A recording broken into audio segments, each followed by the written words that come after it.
Sebelumnya,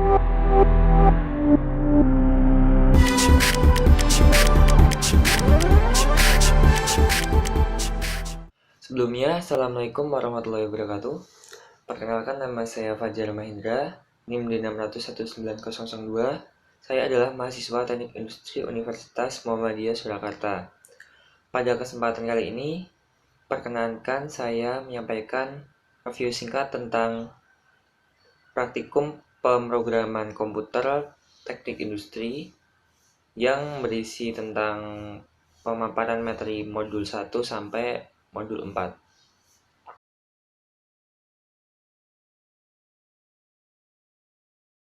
Pada modul 1 ini kita akan membahas tentang pattern dasar.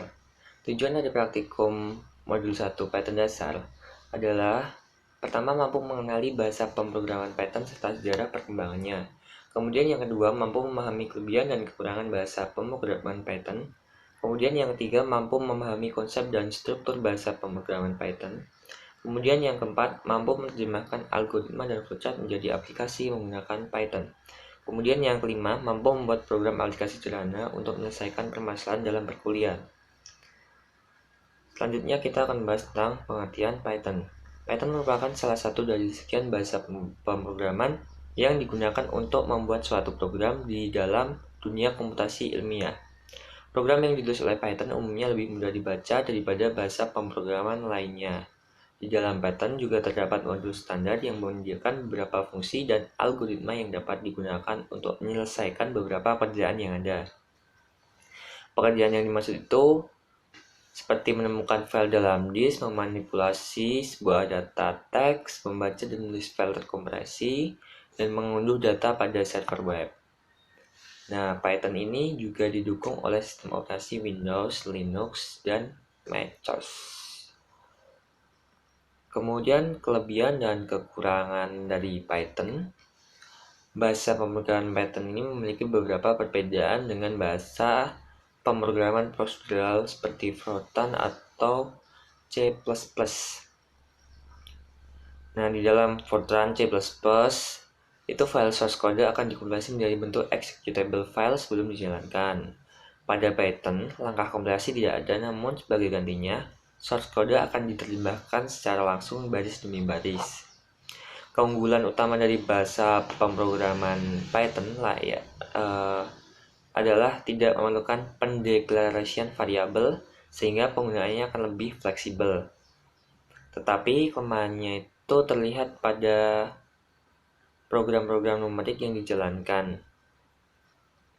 Umumnya lebih lambat daripada dari program bahasa lainnya. Walaupun bekerja sedikit lambat, Python memiliki banyak fungsi sederhana yang menjalankan hal-hal yang umumnya dikerjakan oleh subrutin rumit pada C atau Fortran, sehingga Python merupakan pilihan tepat dalam komputasi ilmiah dewasa. Nah, untungnya banyak rutin numerik dan matematis umum yang telah disusun sebelumnya, yang dikelompokkan ke dalam Python.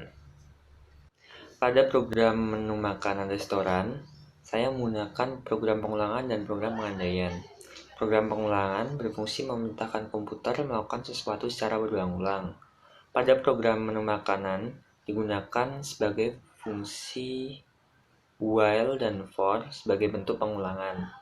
Karena pada program ini diperlukan fungsi pengulangan yang berguna untuk mengulang list daftar makanan yang tersedia dan mengulang fungsi berulang tak terbatas untuk menampilkan input memesan makanan ulang. Nah, pembahasan dari skripnya, for seperti for isi in item, kemudian print isi, print snack. Nah, ini menunjukkan pengulangan untuk menampilkan daftar menunya. Yang isi item ini akan menunjukkan list dari variabel item. Kemudian while true digunakan untuk menampilkan pengulangan dari pilihan yang akan kita pilih. Jadi kalau for isi in item ini, kita akan menampilkan list dari variabel item. Nah, kemudian setelah itu akan tampil print menu, yaitu masukkan pesanan, isi dengan nomor makanan. Nah, jika kita memilih satu, maka akan tersedia harga dengan harga 15.000. Nah, X ini adalah pengoperasian dari jumlah kali harga. Jumlah itu adalah variabel dari integer input masukkan jumlah pesanan, dan harga itu sudah tertera, maka akan otomatis terjumlahkan.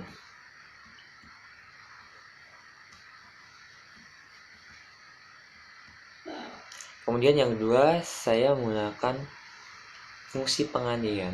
Pengandaian dalam bahasa pemrograman berfungsi untuk memerintahkan komputer melakukan sebuah percabangan logika yang akan digunakan guna meraih hasil yang akan ditentukan oleh sebuah pemisalan. Pada program menu makanan restoran, saya menggunakan fungsi if, else, dan elif sebagai bentuk pengandaian. Untuk scriptnya dapat dilihat pada if. Nah, if choice ini ditujukan apabila kita memilih angka 1, maka akan dilakukan proses dari memasukkan jumlah pesanan, kemudian ditentukan harga, dan X adalah jumlah kali harga. Maka jika kita memilih satu, jumlah dan harga akan terkali. Nah, kemudian akan muncul lagi, apakah Anda masih ingin memesan lagi? Nah, sebelum itu juga sudah tertera ini adalah harga. Jika kita memilih Y, maka akan continue atau berlanjut programnya. Nah, else ini adalah apabila kita memilih pilihan yang lainnya, maka akan terisi terima kasih atas pesanannya, harap pesanan Anda diantarkan. Kemudian elif ini adalah bentuk percabangan dari if yang sebelumnya. Jadi semisal if itu program atau pilihan lainnya itu akan dideklarasikan dengan fungsi elif. Sedangkan else ini adalah apabila jika jawaban lainnya dari if atau elif. Kemudian selanjutnya tipe data yang saya gunakan pada program daftar menu restoran, yaitu sebagai contoh adalah string. Nah, string itu adalah pendeklarasian sebuah variabel tapi isinya itu huruf semua. Kemudian ada integer. Integer itu merupakan angka, pendeklarasian angka seperti harga sama dengan 15.000. Kemudian saya menggunakan list. List tadi ada di ini, item sama dengan satu geprek bakar itu digunakan untuk menampilkan menu makanan. Kemudian salah satu operator yang saya gunakan pada program daftar menu restoran ini adalah operator penugasan, seperti ini, jumlah sama dengan integer input, masukkan jumlah pesanan. Itu merupakan operator penugasan. Ada juga operator perkalian nih, algoritma X sama dengan jumlah kali harga. Ini adalah operator perkalian.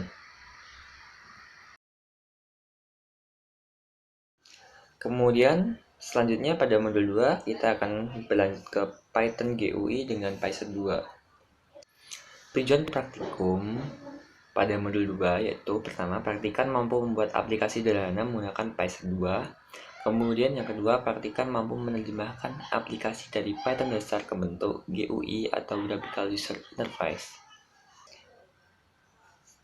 Apa sih sebenarnya pengertian dari Graphical User Interface atau GUI? Nah, Graphical User Interface adalah sebuah tampilan pemrograman grafis berbasis user interface yang berjalan di dalam sebuah jendela yang kita sebut dengan form. Nah, GUI juga diartikan sebagai pemrograman yang dimana sebuah programmer memakai sebuah tools sehingga skrip tidak perlu ditulis ulang, melainkan menggunakan perlakuan secara visual dengan drag dan drop suatu komponennya. Pemrograman berbasis grafis akan menggunakan tools yang disebut GUI Editor sekaligus memiliki Integrated Development Environment atau IDE, sehingga pemrograman grafis biasanya relatif lebih mudah dan lebih disukai programmer daripada bahasa yang lainnya, karena sifatnya yang dapat dilihat secara visual dan melibatkan unsur desain pada pemrogramannya. Kemudian pengertian dari PS2. PS2 adalah library Python yang mengikat toolkit GUI Cross-Platform Qt. Ini adalah salah satu alternatif untuk pemrograman GUI di Python ke tkinter yang ada pada Python. Seperti Qt, PySet adalah perangkat lunak gratis. Proyek ini dimulai dengan menggunakan BOSH. Python dari BOSH C++ Libraries atau binding dan kemudian beralih ke generator yang mengikat sibokan atau mengurangi ukuran binari dan jejak memori. Dalam perkembangannya, PySet sudah berkembang menjadi dua jenis, yaitu PySet dan PySet 2. Bedanya, PySet digunakan untuk Python versi 3.4 ke bawah, sedangkan PySet 2 dipakai Python versi 3.5 ke atas. Program yang saya buat pada modul 2 ini, saya menggunakan atau membuat program kalkulator, penentuan modal, dan laba. Saya akan membahas yang penentuan modal. Nah, kita menggunakan import sys from PySet, Qt GUI, dan Qt Core, Qt Widgets. Seperti ini, kita mengimportnya pada PySet 2. Kemudian, kita mendeklarasikan kelas hitung modal menggunakan QWidget. Nah, ini adalah settingan dari jendelanya. Kemudian kita membentuk dev content. Dev content ini kita gunakan untuk mendeklarasikan label dengan mendeklarasikan save variable produk sama dengan key label, jenis produk, self, dan diikuti label-label berikutnya yang akan kita gunakan untuk memasukkan data. Kemudian kita menggunakan key combo box pada dev yang kedua. Ini digunakan untuk pemilihan item yang item ini nanti sudah terkonek dengan harga.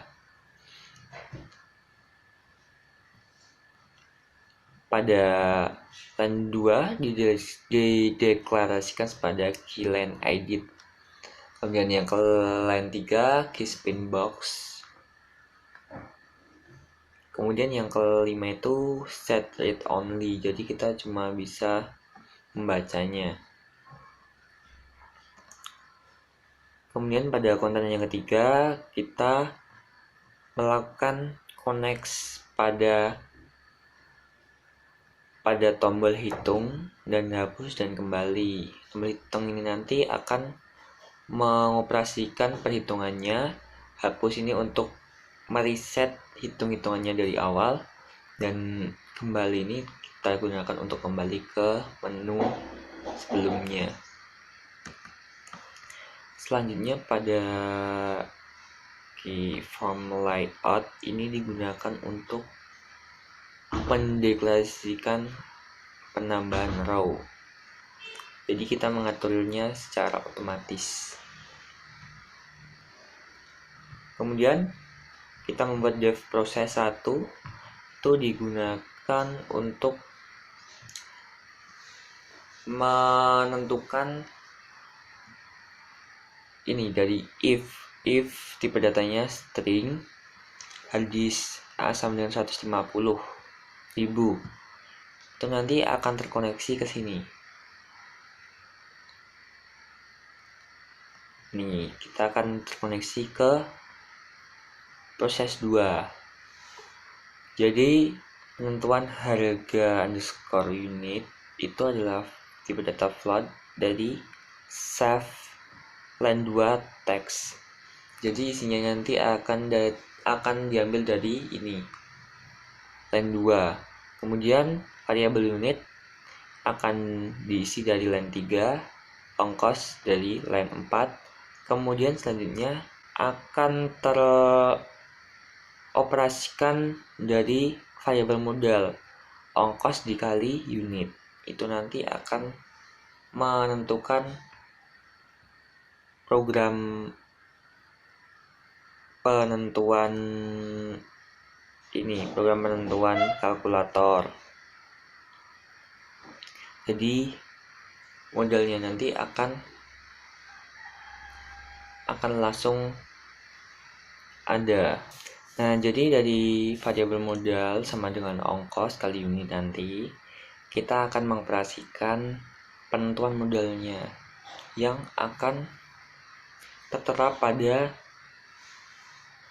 line 5 nanti. Jadi modalnya nanti akan tertera pada line 5. Kemudian selanjutnya ada def hapus. Ini nanti akan menggunakan key message box atau sebuah jendela yang berisi tentang peringatan apakah yakin ingin menghapus data tersebut. Nah, apabila kita memilih yes, maka data akan terhapus, dan jika no, kita akan kembali lagi ke perhitungan awal lagi. Kemudian ada juga def kembali untuk mengatur proses kembali ke menu utama, dan selesai. Seperti ini. Selanjutnya modul 3 dari praktikum pemrograman komputer. Kita akan membahas tentang web statis dengan Django. Tujuan praktikum dari web statis dengan Django yaitu mampu memahami sintaks-sintaks yang digunakan pada HTML dan CSS. Kemudian yang kedua, mampu memahami penggunaan Django. Kemudian yang ketiga, mampu membuat tampilan web statis sederhana menggunakan HTML dan CSS melalui Django.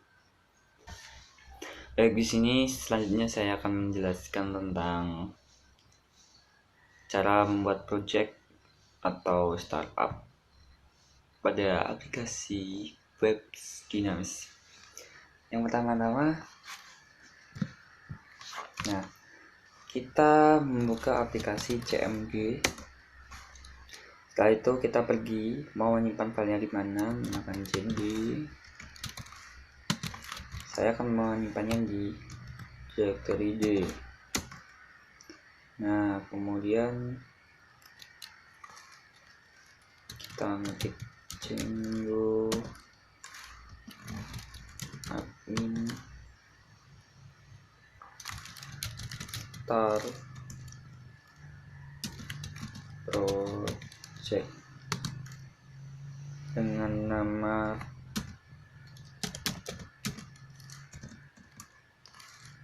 Python.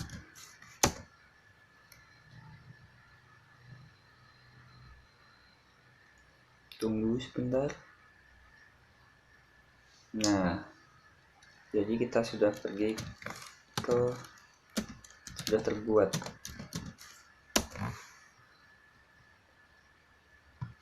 Kita cek.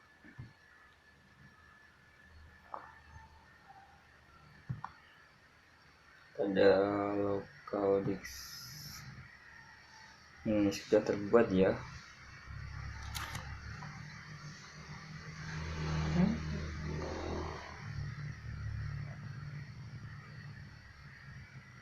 Terus kita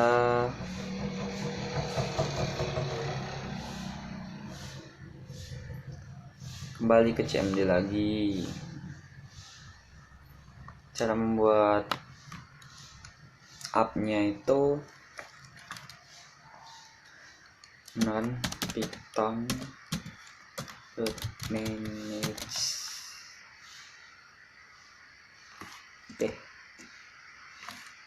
python manage.py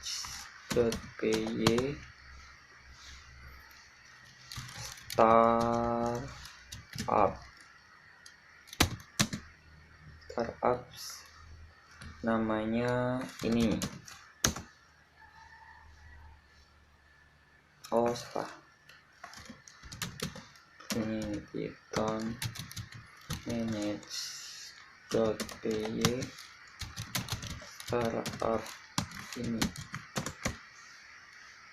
Nah, jadi kita otomatis sudah ditambahkan pada local disk Python ini. Nih, apps-nya sudah ada, bisa kita lihat pada subbing text juga.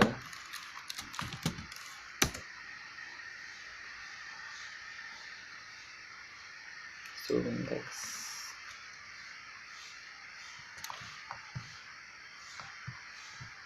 Nah, kita coba tekan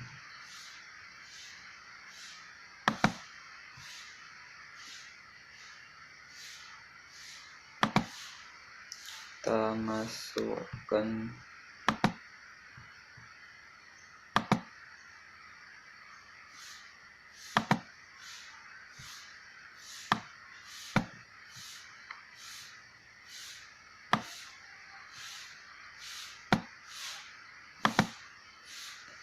pada Python sudah terdapat ini apps-nya, diisi dengan beberapa script yang mendukung dari web dinamis seperti ini.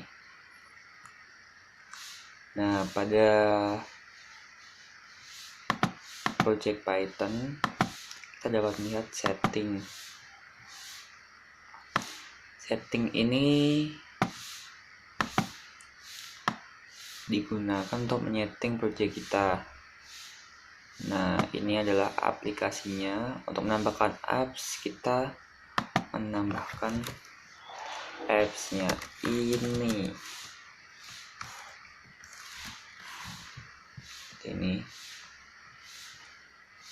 Kemudian templates-nya juga pada disk diberi templates.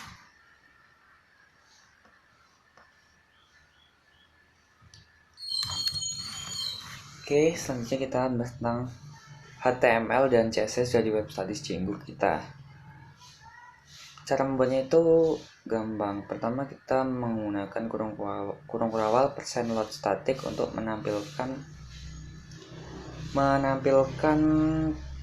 templates dari CSS-nya. Kita akan mengambil file-file dari load static.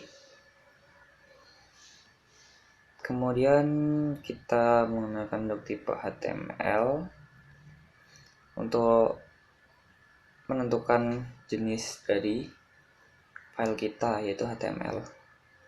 Kemudian title ini digunakan untuk memberi judul pada bagian atas itu. Titelnya nanti adalah Kenshi Corp. Kemudian link rel ini digunakan untuk menentukan rel itu sebagai icon, dan href ini kita mengambilnya dari folder static dengan nama Indra1 dengan format PNG. Kemudian yang kedua, kita memberi link rel style sheet bertipe text CSS. Nah, ini berguna kita memanggil CSS-nya berupa style sheet. Hide tutup, tag-nya tutup. Kemudian daripada bagian body kita membuat div kelas A menu. Pembagian div ini digunakan supaya kita memudahkan kita untuk mengatur CSS. Ini adalah menu barnya, li home about, menggunakan unordered list dan list.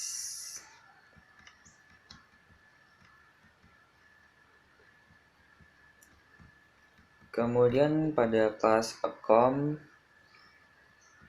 kita menggunakan H1 sebagai judul. H1 itu adalah format huruf terbesar, kemudian sampai H7 semakin kecil. Pada kelas AVOD kita menggunakan ini. Kita menentukan membuat gambar dengan tinggi 150 pixel. Kemudian alamat kantor. Kita memberikan alamat kantor menggunakan list B ini tebal nanti hurufnya. BR itu untuk menambahkan baris. Nah, bagian footer kita memberi copy Fajar Mahendra supaya tidak di-copy. Kemudian pada app-nya kita ambil contoh sebagai dashboard template-nya. Sebenarnya semuanya sama, intinya semua sama, tapi tergantung kita mengkreasikannya.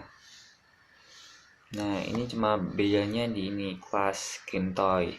Ini penambahan button keterangan untuk menampilkan gambar ini, gambar keterangan dan jadwal.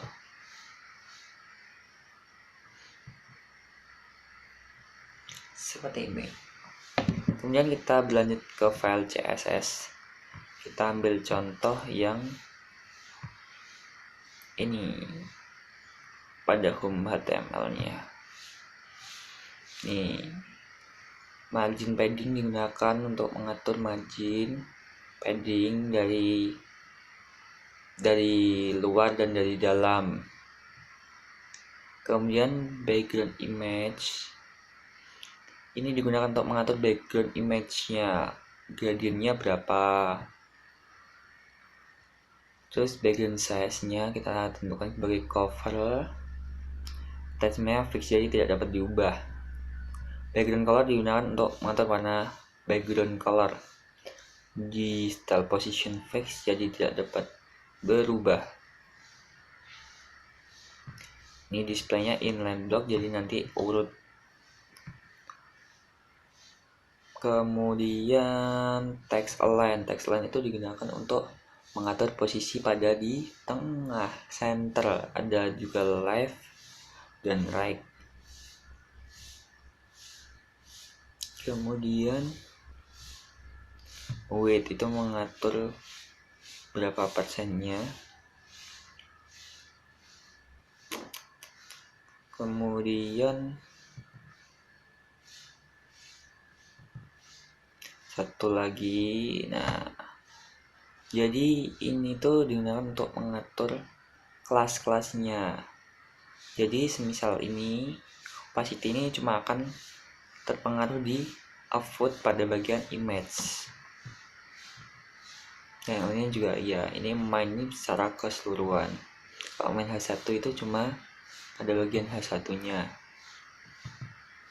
Selanjutnya tinggal dikombinasikan semuanya, fungsi-fungsi yang ada dikombinasikan supaya sesuai dengan yang kita inginkan. Baik, kemudian yang terakhir pada modul keempat kita akan membahas web dinamis menggunakan Django.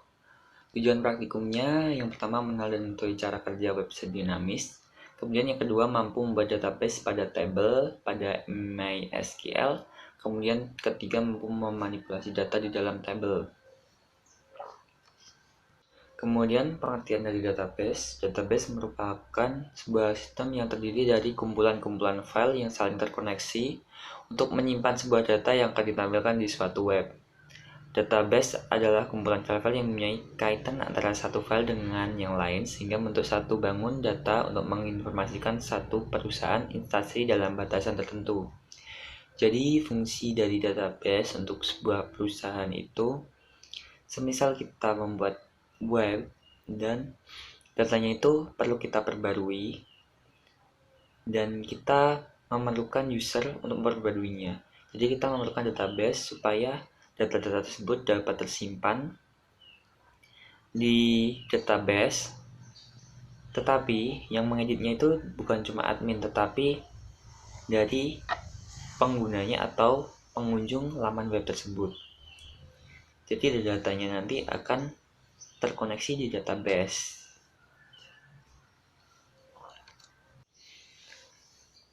Baik, selanjutnya pembahasan tentang CRUD. CRUD itu ada istilah dari create, read, update, dan delete. CRUD ini digunakan untuk memanipulasi suatu data pada database. Semisal kita menampilkan data pada tabel yang ada pada website dinamis. Nah, create ini nanti digunakan untuk menampilkan data tersebut.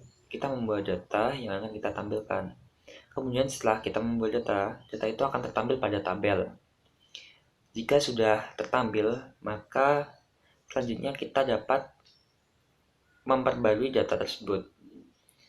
Jadi kita memerlukan fungsi yang dapat memperbarui data apabila data itu salah.